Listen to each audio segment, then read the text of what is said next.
August den 10. Knalsrijmer van El Llano. 1. Timotheus, Kapitel 6, Vers 7 und 8. Denn wir haben nichts in die Welt gebracht, darum offenbar ist, wir werden auch nichts hinausbringen. Wenn wir aber Nahrung und Kleider haben, so lasset uns genügen. Also Paulus redet hier so von Genügsamkeit oder Zufriedensein. Also einmal sagt er hier in dieser Vers, oder er wird einmal dazu abrufen, den Gedanken abzuwarten. Checkt mal her, wir haben nichts in dieser Welt angebracht und wir wollen auch nichts mit rücknehmen. Heran sagt er, also wenn wir dann dort haben, was wir gegenwärtig brauchen, und was ist das, was wir brauchen? Dort ist, dass wir uns zu tragen haben und dass wir uns zu kleiden haben. Also er sagt, und wenn wir dort haben, dann werden wir uns genügen lassen oder zufrieden sein. Also was bedeutet Genügsamkeit oder Zufriedenheit? Meint es einmal sonst das, dass nur einfach wir lassen alles so sein, so es will sein. Die Meldose kann immer voll sein. Das Haus oder die Specker kann ganz verriemt sein, ganz arm sein. Aber wir sind zufrieden, sitzen im Sonnenschein und geben einfach nur Strom.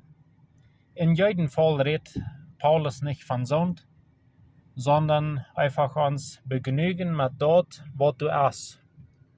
Aber lasst uns einmal mal kurz ein klein bisschen durchab checken, was ist eine Person, oder wo sitzt eine Person, wo du zufrieden ist, was sich du begnügen mit, wenn er zu essen und zu kleiden hat.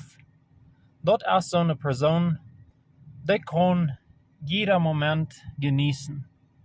Also die Umstände, was du besitzt, die tun nicht kurz seinen Mut beeinflussen, sondern er kann einfach den Moment genießen, wenn er weiß, dass er kann untertragen und er kann zu essen.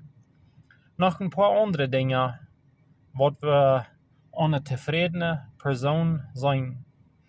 Eine zufriedene Person, die mag die kleinen Dinge, so als Zeit mit der Familie zu verbringen, oder die Dinge in der Natur, wo Geschmack Gott gemerkt hat. Er wird leicht die Welt bewundern, die Wolken am Himmel, den Sonnenuntergang. Eine zufriedene Person, die kann die Troubles von dieser Welt geduldig anchecken.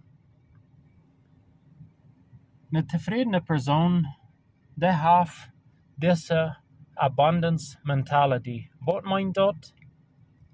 Das bedeutet, dass du hast genug für uns, wir haben schön zu essen, wir haben gut untertragen und wir haben ein Haus. Und wenn der Nächste dann ein gutes Leben hat, dann merkt das Arm du wenigstens noch nicht glücklich. Eine zufriedene Person, die kann leicht vergeben, sich selbst oder den Nächsten, und die kann die Vergangenheit loslassen und in die Zukunft nachdenken. Also ich denke, wir haben ja einmal ein bisschen einen Anblick von was eine zufriedene Person ist. Paulus redet in Philippa Kapitel 4, Vers 11 und 12 sagt er so steht, nicht sage ich, dass des Mangels halben, denn ich habe gelernt, worin ich bin, mir genügen zu lassen. Ich kann niedrig sein und kann hoch sein. Ich bin in allen Dingen und bei allen geschickt, beides satt sein und hungern, beides übrig haben und Mangel leiden. Also, Paulus sagt, ich habe gelehrt, in alle Dinge, wo immer ich mich befinde, so kann ich danach froh sein. Als es dann einmal überflüssig ist, dann kann er sich begnügen. Und wenn es auch mal nicht so ist, wenn es vielleicht einmal an irgendwas was fehlt und er nicht hat, das kaufen, er sich das nicht leisten kann, danach sagt er, auch daran kann er froh sein. Also möchte ich uns dort eine Anspornung sein, zufriedene Person zu sein.